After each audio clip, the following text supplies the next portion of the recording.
켈빈 기독교 강요 제1권 제3강인데요. 우리는 무엇을 통해 하나님을 알 수 있는가?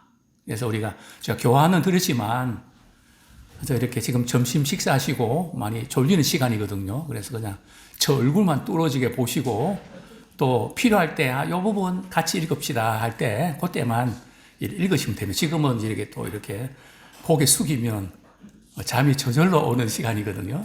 예, 편안하게 아마 들으면 좋겠습니다. 인간의 행복은 어디 있을까요? 물론 나름대로 여러 가지 나는 이것만 있으면 행복할 텐데 나는 일만 이렇게 되면 행복할 텐데 다 다를 겁니다. 그죠? 제가 설교를 다 이렇게 이 강의를 준비를 하고 재미나이한테 물어봤습니다. 이게 조금 슬라이드를 좀 한번 만들어줘. 이러니까 요새 재미나이가 되게 똑똑한 것 같아요. 네. 똑똑합니다. 그러면서 나한테 질문을 하더라고요. 그 내용이 뭔가 하면 인간의 행복은 그저 물질이나 뭐 집이나 명예나 이런 것에 있는 거 아니다.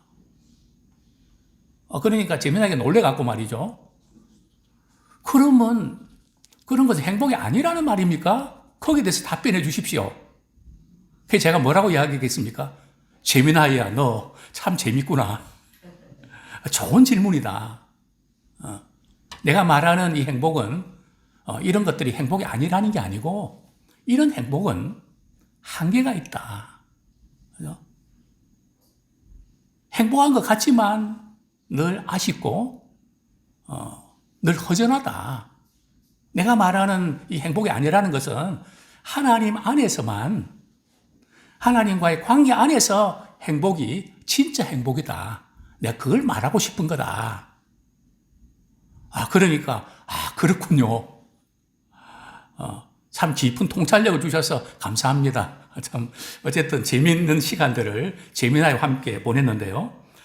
정말 인간의 행복은 어디 있을까요? 예쁜 아내 얻어서 말이죠. 그림 같은 집에서 토끼 같은 우리 자녀를 낳고 사는 것일까요? 이것도 옛날 말이죠. 요즘 젊은이들은 내가 하고 싶은 거, 내가 해야 하는 거, 누구한테 구애받지 않고 그거 할 수 있는 게 행복이 아닐까요? 물론 그것도 뭐 행복의 일종일 수 있습니다. 그러나 과연 그럴까요? 내가 하고 싶은 거 다 하면 행복할까요? 그렇지 않습니다. 왜냐하면 인간의 행복은 말이죠. 하나님께서 그렇게 설정을 해 놓으셨어요.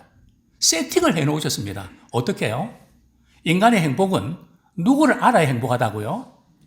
하나님을 알아야 행복하다는 겁니다. 만드신 그분과 연결되어 있어 행복하지. 그분과 하나님과 떨어져 있으면 아무리 선거하고 열심히 해도 뭔가 있는 것 같은데 공허하다는 거죠. 바로 이제 이 부분에서 오늘 이제 켈빈은 무엇을 통해 하나님을 알 수 있는가 하는 부분들을 이렇게 전개하고 있는데요. 그래서 연결이 잘 돼야 됩니다. 제가 한참 강의를 준비를 하고 있는데 전원이 꺼지고 있다고 화면에서 메시지가 떴습니다. 분명히 제가 전원 코드 꼽았거든요. 왜 그랬을까요? 분명히 전원 코드 꼽았는데 전원은 거의 제로 상태란 말이죠. 확인을 해야죠. 전원을 꽂긴 꽂았는데 헐렁하고 제대로 안 꽂힌 거죠. 마찬가지입니다. 우리 인생도 하나님과 제대로 링크가 되어 있어야 됩니다. 그죠? 하나님과 바른 관계 맺어 있을 때에 진정한 행복이 우리에게 주어진다는 거죠. 헐렁헐렁하거나 빠져 있으면 아무리 좋은 장비, 좋은 컴퓨터를 할지라도 새로운 컴퓨터를 할지라도 그죠? 뭐 여러 빠른 속도의 어떤 인터넷을 할지라도 효력을 발휘하지 못한다는 거죠. 자, 우리 신명기 10장 13절 우리 같이 한번 읽겠습니다. 시작. 내가 오늘 내 행복을 위하여 내게 명하는 여호와의 명령과 규례를 지킬 것이 아니냐. 우리 하나님은 우리 인간의 말이죠. 불행해지기를 원하실까요? 행복해지기를 원하실까요? 근데 많은 분들이 오해해요. 우리 하나님은 제가 행복해하고 뭐 잘 되는 거, 꼴을 못 보시는 분 같아요. 너무 사는 게 힘들고, 너무 고달프니까. 하나님 원망스럽기도 하고, 왜 하나님은 저만 그러고, 저만 이렇게, 저한테 뭐 이렇게 하십니까? 물론 충분히 이해합니다. 상황을 바라보면 그럴 수 있죠. 그러나 우리 하나님 그런 분 아니시고요. 정말 행복해지기를 원하세요. 우리 옆에 있는 분들 그렇게 한번 인사하기 원합니다. 하나님은 당신이 행복하기를 원하십니다. 우리 부모도 우리 자녀들이 행복한 모습 보고 싶어 하시는데 우리를 지으신 그분, 독생자 예수 그리스도까지도 우리를 위해서 보내주셨던 그분이 얼마나 우리가 행복하게 살아가는 모습을 그분이 보고 싶어 하실까요? 그래서 아예 하나님께서는 말이죠, 우리의 마음속에 그분을 알만한 것을 심어주셨다는 거죠. 그게 종교의 씨앗 아닙니까? 그리고 우주 만물의 말이죠, 하늘과 바다와 별과 태양과 모든 만물, 식물, 모든 것에 말이죠, 하나님을 알만한 것들을 나타내셨다는 거죠. 그래서 우리는 너무 힘들어서 아무것도 안 보이고 문제만 보여서 그렇지, 믿음의 눈을 뜨고 바라보면 온갖 우리에게 주어지는 그 모든 것들이 다 은혜고 사랑이고 감사한 것 뿐이죠. 이제 그런 것들이 보여지는 분들이 있고 아무것도 안 보여지는 분이 있다는 거죠. 그렇습니다. 우리 눈에는 보이지 않지만 말이죠, 이 전리층이라는 게 있는데요, 지상에서 80km 정도에는 D 전리층이, 100km에는 말이죠 E 전리층이, 300km는 말이죠 F 전리층이 있어서 바로 우주에서 말이죠 이 광선이 비춰지면 그대로 우리가 그 빛을 받으면 우리는 다 죽습니다. 그죠?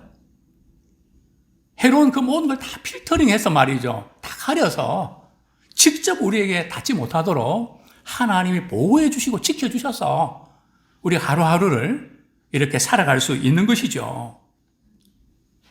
보이지 않는 가운데 하나님의 손길이 비치고 있다는 것을 우리는 믿음으로 알게 되죠. 자, 첫 번째로 창조세계는 하나님을 보여주는 뭐라고요? 거울과 같다는 거죠. 창조세계는 하나님을 보여주는 거울과 같습니다. 하나님이 창조하신 우주, 인간, 자연 세계 안에서 하나님을 알 수 있다는 거죠.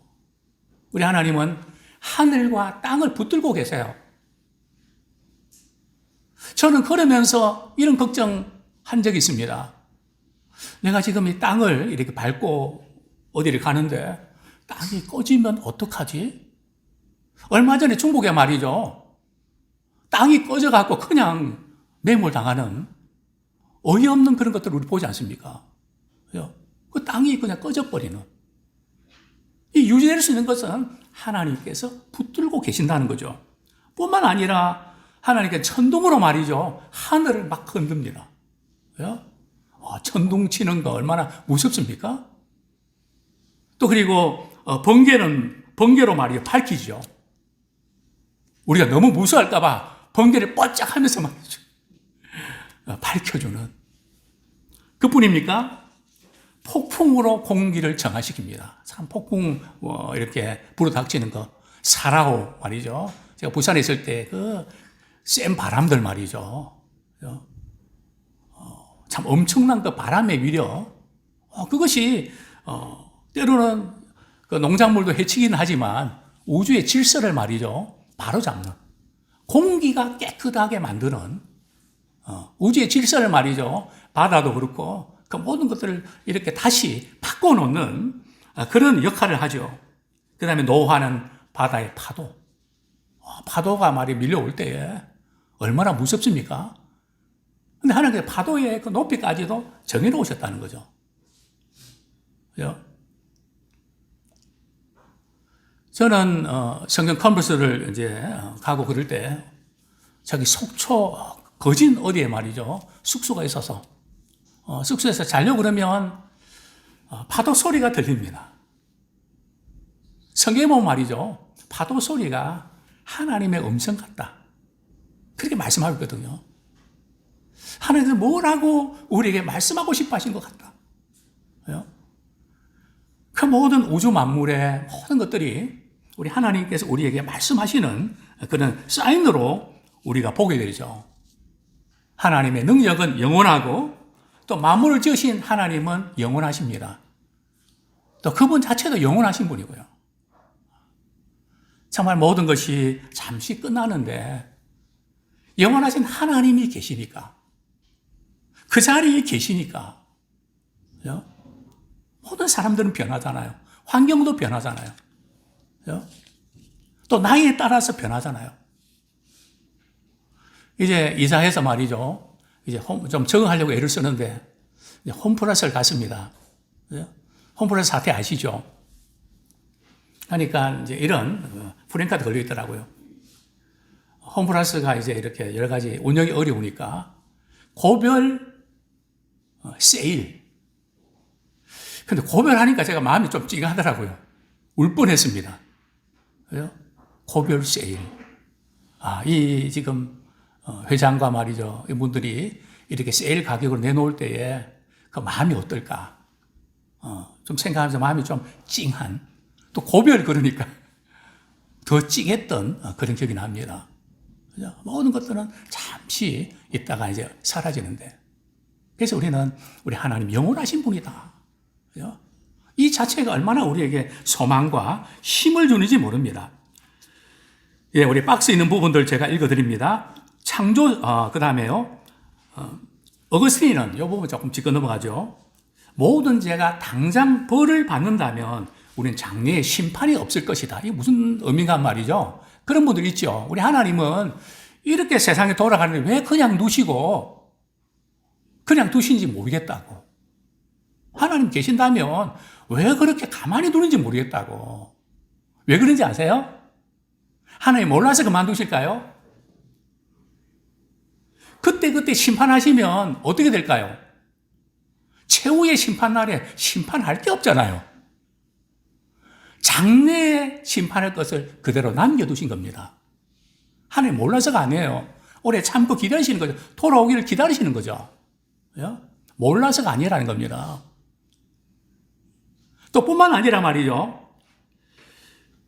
하나님께서 죄를 말이죠. 잘못한 것을 벌을 하지 않는다면, 당장 벌을 하지 않으면 우리는 오해하게 되죠. 하나님이 안 계시는가 보다. 이래도 되는가 보다. 이런 쪽으로 머리를 굴 수 있다는 거죠. 두 가지가 다 가능한데 우리는 어떤 경우에도 하나님이 다 아시고 보신다. 그 부분 놓지 말고 우리 하나님의 임재하심을 늘 생각하면 좋겠습니다. 자, 그 다음에 분홍색 박스 제가 읽어드립니다. 혹시 교환 없는 분 계시나요? 창조 세계는 하나님의 신성을 엿볼 수 있는 거울이요, 하나님의 영광으로 가득 찬 눈부신 극장입니다. 그죠? 참 표현을 잘 했는데요. 세상은 하나님의 영광으로 가득 찬 극장과 같다는 거죠. 칼빈은 하나님이 창조 세계 안에 자신을 드러내신 것에 대해서 하나님의 자기 조절이라고 합니다. 이는 인간이 알 수 있는 방식과 수준으로 자신을 낮추고 조절하여 나타내셨다는 뜻입니다. 창조 세계만이 아니라 성례, 설교, 성경 모두가 하나님을 알 수 있도록 허락된 하나님의 자기 조절의 예라고 할 수 있습니다. 그중 최상의 모범은 성육신입니다. 거룩하신 하나님이 인간의 육신을 입고 이 땅에 태어나 십자가에 죽기까지 낮아지신 사건이야말로 하나님 자신을 우리 눈앞에 분명히 드러낸 사건, 즉 최고의 자기 조절입니다. 하나님께서 말이죠, 우리에게 그분을 이해할 수 있도록 낮추셔갖고 말이죠, 인간의 모습을 입고 우리 주님 보내주신 거, 이 자기 조절 말이죠, 엄청난 복이죠. 저는 식당에 가면 어떻게 서빙을 하는가 관심을 많이 갖고 봅니다. 한 번은 이제 TGI 오픈할 때 저희 집사님 한 분 계셔서 간 적이 있습니다. TGI 이렇게 서빙하는 그런 분들이 어떻게 하나 유익 있게 봤습니다. 어떻게 하는지 아시죠? 예를 들어서 우리 아이들을 데리고 갔습니다. 그러면 아이들은 키가 작아서 바라보기 불편하잖아요. 주문받는 그분이 말이죠. 어떻게 합니까? 이렇게 아이 눈높이에 맞춰서 말이죠. 무릎을 꿇고 그렇게 해서 주문받습니다. 우리 예수님이 이 땅에 오신 것은 우리가 이해하고 깨달을 수 있도록 눈높이를 맞춰주셨고 자기 조절로 말이죠. 그분을 알게 하셨다는 거죠. 참 하나님을 우리가 알아갈 수 있도록 많은 걸 동원해서 우주 만물을 통해서도 우리 하나님께서 우리 관심을 가지신 걸 보게 됩니다. 자, 그러나 하나님께서 말이죠. 인간은 말이죠. 우주 만물을 통해서 이 하나님의 놀라운 은혜와 사랑을 깨닫기보다는 그 하나님의 솜씨를 알면서도 감사하지도 않고 교만과 허영으로 가득 차고 말았죠. 저는 이런 단어를 싫어합니다. 인간은 하나님이라는 말 대신에 자연이라는 말을 사용했습니다. 자연이라는 뜻이 뭐죠? 자가 뭡니까? 스스로 잤잖아요. 그죠? 자연이 스스로 그렇게 생긴 건가요? 아니죠. 하나님이 만드신 건데, 하나님이 만드신 것을 누리면서도 하나님을 바라보지 않고 내가 뭐 이렇게 한 것처럼. 그저께 제가 이렇게 명절 앞두고 뭐 이렇게 쇼핑을 좀 했습니다. 야채 가게에서 말이죠. 이렇게 뭘 사는데 야채 가격이 엄청 비싸더라고요. 뭐 파프리카인가요? 뭐 맞는지 모르겠는데 뭐 2개 몇천 하더라고요. 제 집사님 담는데 이런 생각에서 하나님이 주신 거 가지고 장사 안 해? 그 하나님 다 주신 거잖아요. 너무 그냥 비싸게 파네. 우리는 어떤 걸 대할 때도 그죠? 물론 농사에서 상품한 건 사실이지만 그거 다 누가 주신 것이죠? 우리 하나님이 주신 거잖아요. 그죠?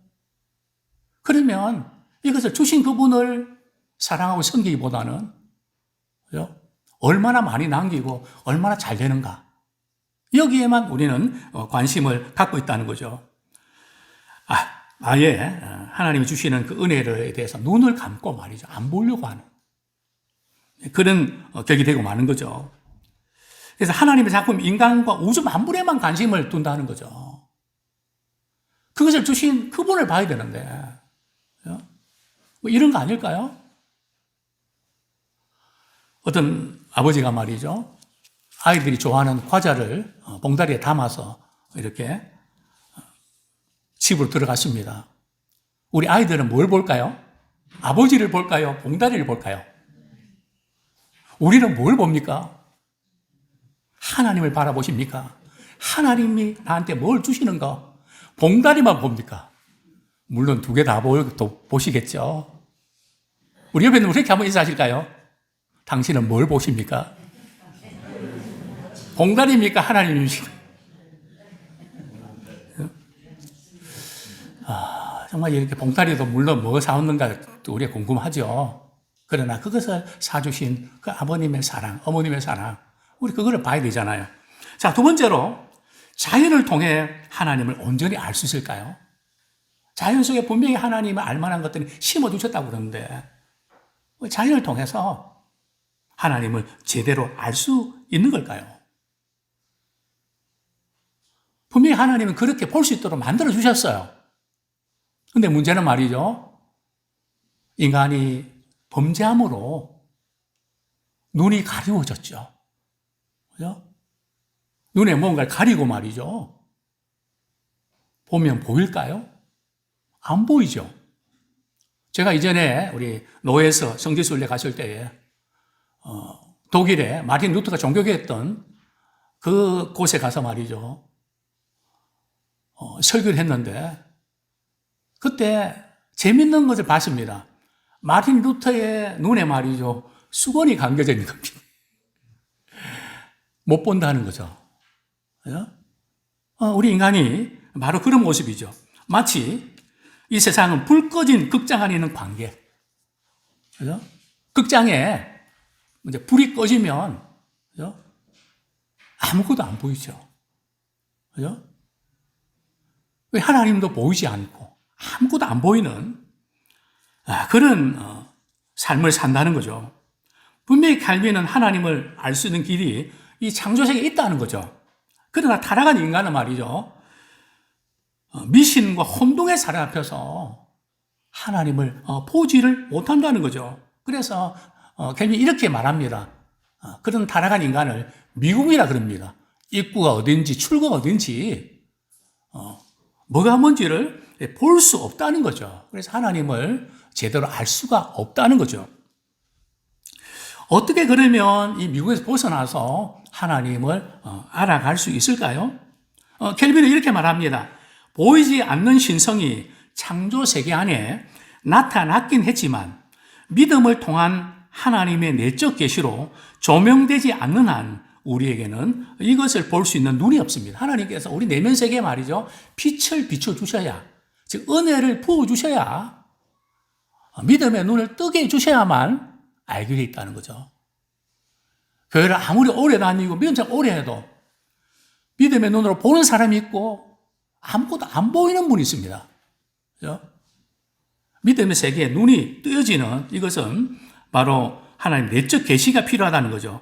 그럼 하나님을 알기 위해서 말이죠. 이 특별 계시, 보통 이 자연의 일반 계시라 그러거든요.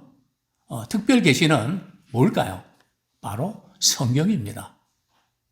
우리 하나님께서 우리에게 말이죠. 일반 은총, 일반 계시도 주셨고 특별 은총, 특별 계시도 주셨습니다. 이게 다 하나님이 주신 거예요. 의학도요, 과학도, 천문학도, 모든 기술도, 그 모든 것 사실 하나님이 다 주신 것이죠. 그걸 우리가 무시해서는 안 됩니다. 일반 은정 영역 속에서 이 사회가 돌아갈 수 있도록 하나님께서 아예 시스템을 이렇게 구축해 놓으신 거거든요. 물론 한계는 있지만 하나님을 알아가고 구원에 이르는 데는 한계가 있거든요. 그래서 특별 계시를 주셨죠. 그러니까 우리 믿음의 사람들은 말이죠. 대단한 사람들이에요. 일반 계시 플러스 특별 계시를 같이 받은 거거든요.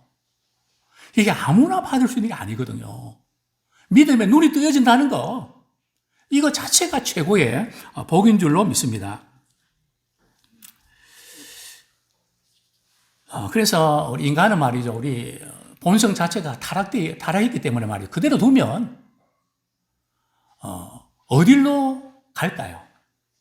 우리가 성경 읽고 또 365하고 자꾸 이렇게 교회에서 말이죠. 이렇게 권면하는 이런 부분들이 그냥 두면 우리는 어디로 갈까요?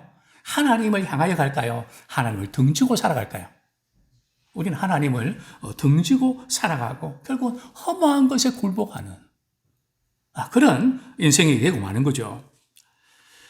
자, 우리 박스 9번 같이 한번 우리 읽어볼까요? 시작. 칼빈은 타락 후 종교의 시약과 일반 계시를 통해 하나님에 대한 지식이 남아있지만 그것이 무지와 완악함으로부터 비롯된 오류로 참 하나님에 대한 지식을 주지 못하며 구원에 이르게 하지 못한다라고 합니다. 그러면 어떻게 구원을 얻는 지식에 이룰 수 있는 질문에 대하여 이렇게 대답합니다. 타락한 인생이 오직 성경으로 돌아가야만 하나님에 대한 참된 지식과 구원을 얻을 수 있습니다. 분명히 자연을 통해서도 하나님 알만한 걸 주셨는데 범죄함으로 눈이 가려워져서 하나님을 뭔가 하나님이 이런 분 같은데 뭔가 있긴 있는데 그게 뭔지를 붙잡지 못한다는 거죠. 그래서 하나님께서 우리에게 주신 특별 계시가 뭐라고요? 바로 성경 말씀이라는 거죠. 성경은 하나님을 또렷하게 보는 안경입니다.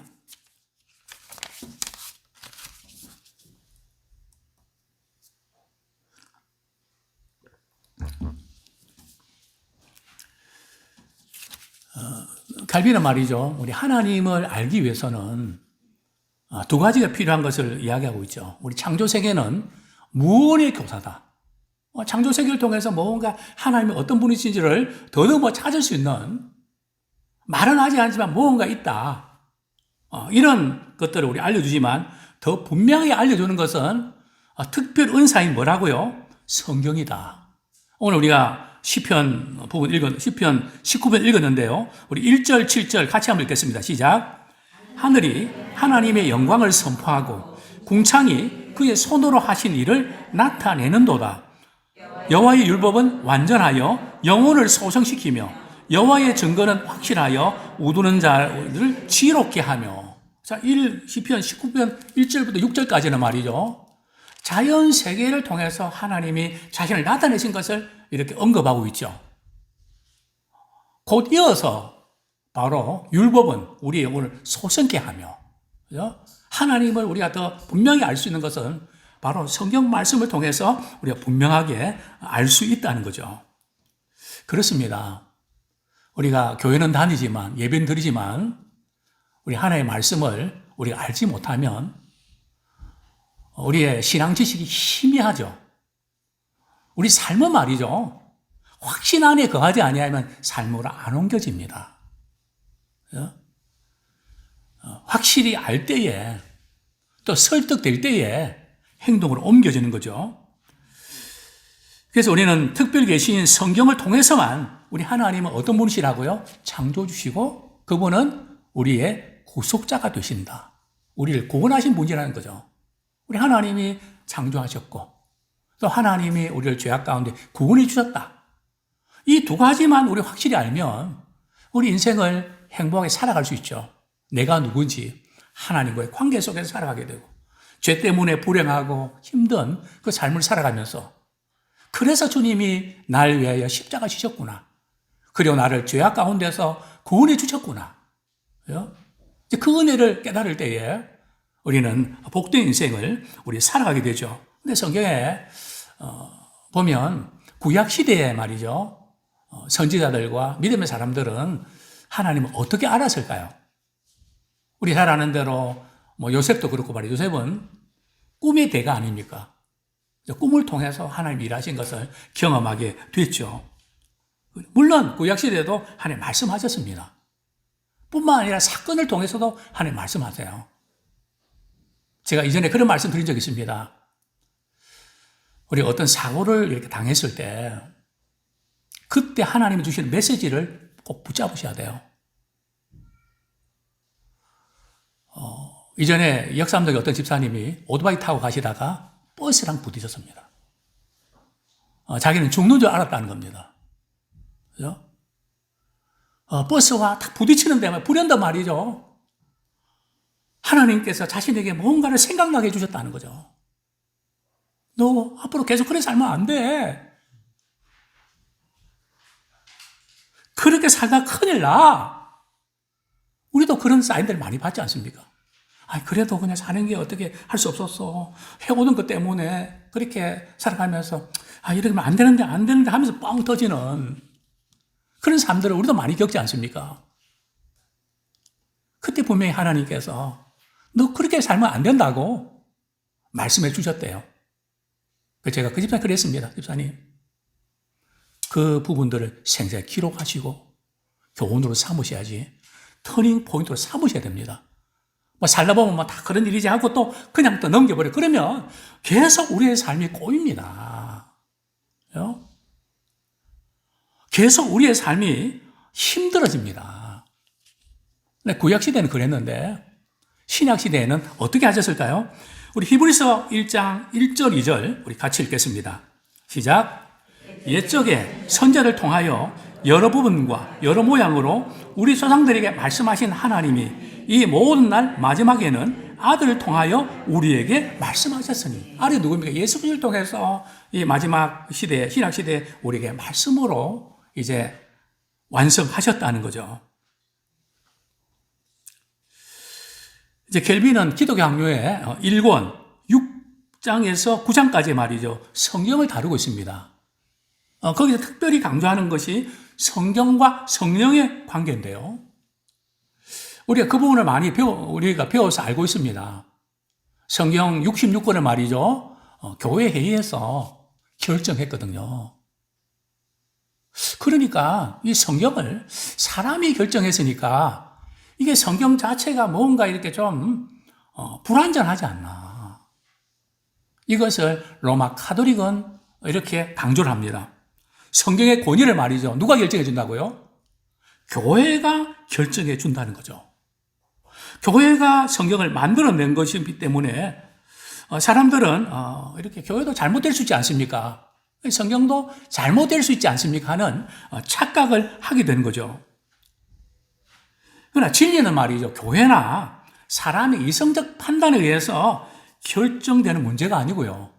성경은 하나님께로부터 와서 하나님께로부터 결정된다는 거죠. 우리 이걸 놓치시면 안 됩니다. 성경은 하나님의 말씀이기 때문에 성경 자체에 권위가 있는 겁니다. 누가 결정했기 때문에 권위가 있는 게 아니라는 거죠. 이제 왜 그런가 하면 성경이 먼저 있었을까요? 교회가 먼저 있었을까요? 물론 우리가 보는 그 성경은 한참 후에 만들어졌지만 하나님의 말씀을 말하는 거죠. 말씀이 기록되기 이전부터 말씀이 있었거든요. 자, 이런 예를 한번 들면 어떨까요? 어떤 사람이 말이죠. 병원에 가서 검사를 했는데 암 판정을 받았습니다. 그죠? 자, 그러면 의사가 판정을 암이라고 판정했기 때문에 암이 됐나요? 아니면 이 사람이 본래부터 암을 갖고 있었나요? 갖고 있었던 거죠. 그죠? 이 사람이 결정해서 성경이 된 게 아니라는 거죠. 성경 자체가 하나님 권위로부터 나왔고 또 그 부분이 뭔지 좀 이제 계속해서 좀 설명드리려고 합니다. 다시 말하면 교회가 스스로 신구약 성경을 모아 정경으로 인정한 것이 아니라는 겁니다. 성령이 감동시키시고 인도하셔서 교회를 하여금 성경 66권을 받아들이게 한 거죠. 그죠? 성경이 하나님의 말씀임을 믿게 해주는 부분이 교회가 아니고요 말이죠. 성령께서 믿게 해주신다는 거죠. 이걸 아셔야 돼요. 우리가 머리가 똑똑하고 많이 배우고 그래서 믿어지는 게 아니라니까요. 어떤 분이 이렇게 말합니다. 저는 배운 게 없었어요. 저 성경을 잘 이해를 못하는데 아니요. 그렇지 않습니다. 하나님께서 은혜 주시면 말이죠. 박사학위 받고 많이 공부한 분보다 공부하지 못했던 그런 시골교회 권사님, 나이 드신 권사님 말이요. 말씀을 훨씬 더 많이 깨달아 알 수 있습니다. 왜냐하면 그건 하나님께서 성령을 통해서 은혜로 깨닫게 주신 것이지 머리를 말이죠. 이성적인 것만으로 우리가 깨닫는 것이 아니라는 거죠. 성경은 성령의 감동으로 기록됐기 때문에 성령께서 역사해 주실 때만 믿을 수 있습니다. 자, 그런 점에서요. 우리 목사님들 위해서 또 우리 교육부서를 가르치는 우리 사모님들 가르치는 분들 위해서 많이 기도해 주셔야 돼요. 왜냐하면 성령의 감동으로 기록됐기 때문에 우리가 인간적으로 설득하고 논리적으로 이렇게 할 수 있지만 믿게 하시는 분은 성령께서 믿게 해주세요. 그렇지 아니하면 믿을 것 같은데 안 믿는다는 거죠. 그래서 믿음은 성령의 역사십니다.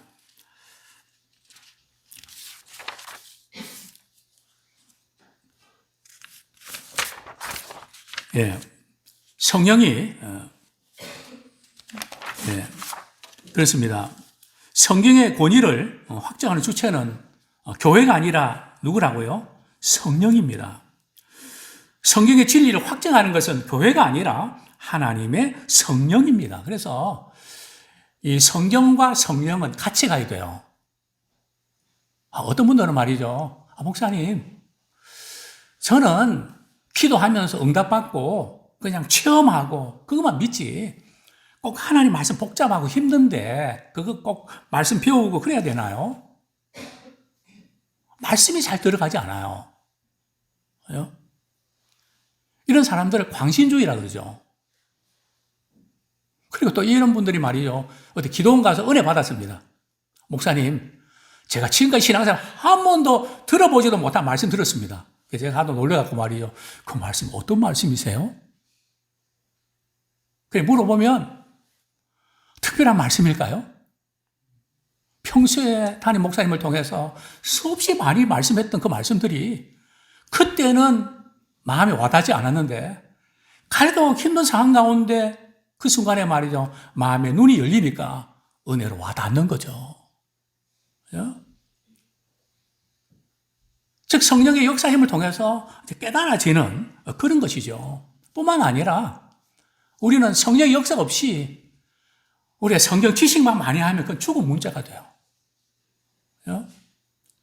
사실 제가 이 강의를 준비하면서도 늘 고민하는 부분들은 성령께서 우리 가운데 역사해 주셔서 마음 열어주지 아니하시면 그런 것 같은 데하고 끝날 수 있거든요.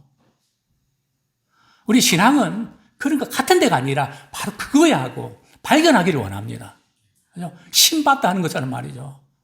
주님 내게 원하는 바로 이 부분이구나. 그걸 내 거로 삼아서 말이죠. 그 다음 주 월요일부터 살아내는 그런 귀한 시간 되기를 소원합니다. 또 성령은 말이죠. 절대 자유로 말씀하지 않으세요. 말씀하고는 반대로 가는 그것이 성령의 인도하심일까요? 아니요. 성령은 진리 가운데 인도하시거든요. 우리 성령 충만한 것은 말씀 충만한 것이죠. 요한복음 16장 13절 우리 같이 한번 읽겠습니다. 시작. 그러나 진리의 성령이 오시면 그가 너희를 모든 진리 가운데로 인도하시리니 그가 스스로 말하지 않고 오직 들은 것을 말하며 장래의 일을 너희에게 알리시겠습니다. 진리의 성령이 오시면 우리를 어디로 인도하신다고요? 진리로 성령으로 인도하신다는 거죠. 그죠? 성경 말씀을 밝게 알 수 있도록 그렇게 인도하신다는 거죠. 또 이사야 59장 21절 같이 한번 읽겠습니다. 시작. 내 위에 있는 나의 영과 내 입에 둔 나의 말이 이제부터 영원토록 내 입에서와 내 후손의 입에서 떠나지 아니하리라 하시니라. 여호와의 말씀이니라. 하나님의 영의 말이죠. 우리 자신과 우리 자녀들까지도 말이죠. 역사하심으로 그 입에서 떠나지 않는 그런 놀라운 영적인 보배를 발견하는 우리가 되기를 원합니다. 우리 사도행전 16장 14절 루디아가 말이죠. 사도 바울의 설교를 듣고 마음이 열렸다고 표현하고 있는데요. 사도행전 16장 14절 한번 같이 읽겠습니다.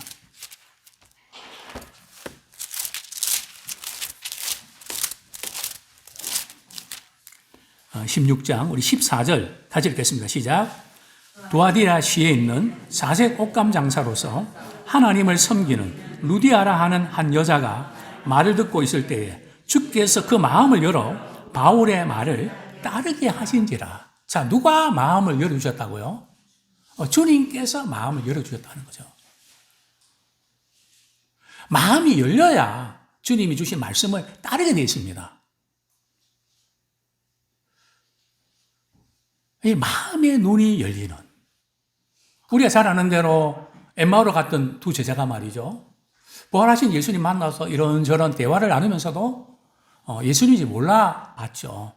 물론 부활하신 예수님의 부활체가 이전에 자신을 함께 있었던 예수님과 모습이 달라서 그럴 수 있지만 달라서만 그런 것 같지는 않습니다. 너무 슬픔과 여러 가지 힘든 것 때문에 마음의 문이 닫혀서 말이죠. 근데 하나님, 우리 주님이 말씀을 말이죠. 이렇게 풀어주실 때에 마음이 열려서 말이죠. 예수님 알아보죠. 이제 믿음의 눈이 뜨여진 거죠. 그래서 우리는 성경을 우리가 열심히 읽는 거 너무 귀합니다. 그러나 우리가 우리의 눈으로 문자로 읽지 말고 성령께서 우리의 눈을 열어서 주의 말씀의 기이한 법을 볼 수 있도록 늘 기도하며 늘 읽으시기를 원합니다. 마음문이 열려야 되거든요. 자, 이제 마지막으로 오직 성경. 참, 이 종교개혁자들이 아주 강조했던 오직 성경으로 돌아가자 하는 그런 이야기를 많이 들었을 겁니다.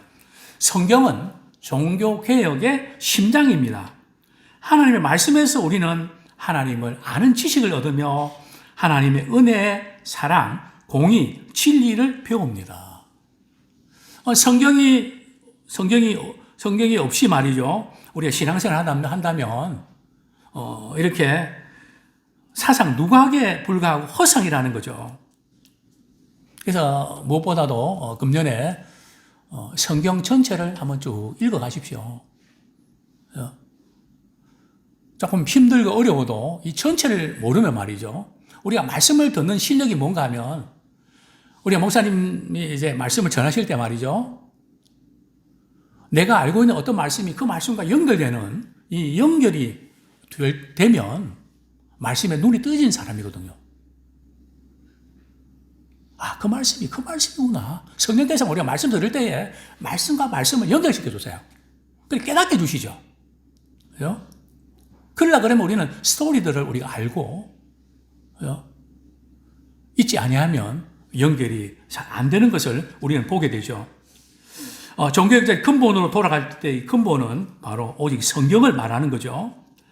사도 바울은 교회가 사도들과 선지자 터 위에 세워졌다 그랬는데 사도들과 선지자의 터 위는 뭘 의미할까요? 바로 그들의 신앙 고백 위에, 즉 성경 말씀 위에 세워졌다는 거죠. 칼빈은 성경이 특별 계시의 최종적인 형태입니다. 오늘날도 계시가 있을까요? 많은 분들이 요즘 이렇게 섞어서 사용하거든요. 하나님께 제게 이렇게 말씀하셨습니다. 물론 그 틀린 말은 아닙니다. 그러나 조심해야 될 부분들입니다.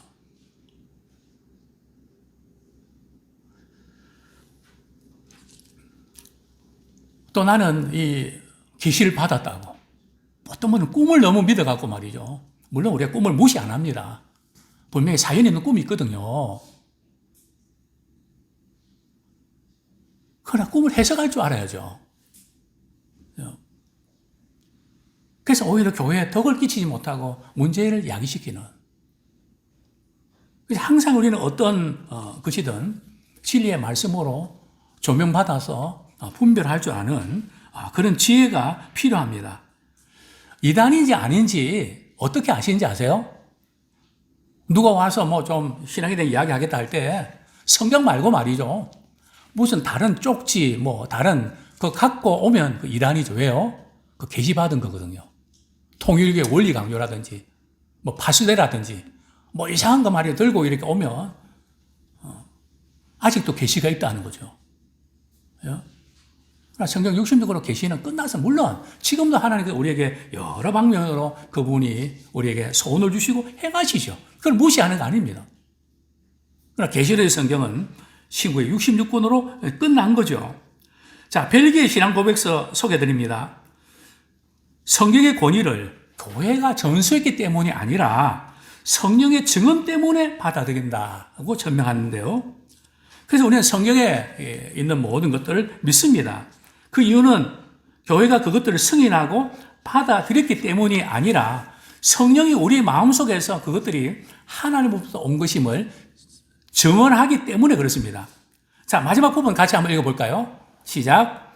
하나님을 얼마나 열심히 믿는가 보다 더 중요한 것은 얼마나 바르게 믿느냐 하는 것입니다. 하나님을 바르게 알지 못하고 믿는다면 아무리 열심히 믿는다고 하더라도 우리가 그려놓은 우상을 믿고 있을 가능성이 높기 때문입니다. 따라서 신앙에서 가장 중요한 것은 열심히가 아니라 바르게입니다.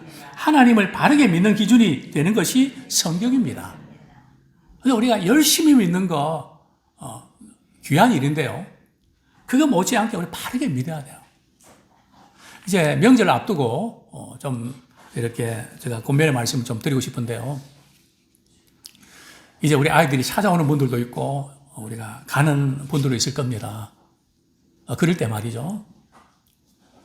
이런 말은 하지 마세요. 아파서 죽겠다. 힘들어 죽겠다. 그럼 아이들이 우리 집에 안 와요. 부모님이 싫어서 안 오는 게 아니라 말이죠. 부모님한테 가면 자꾸 영적으로 다운되고 너무 힘들다는 거예요. 왜 우리 사랑하는 자녀들이 우리가 같이 있어도 그 짧은 시간인데 그들이 멀리하도록 만드십니까? 그냥 밝게 말이죠. 말로 모든 게 결정나요. 너무 귀하고 너무 감사하고 너무 좋다.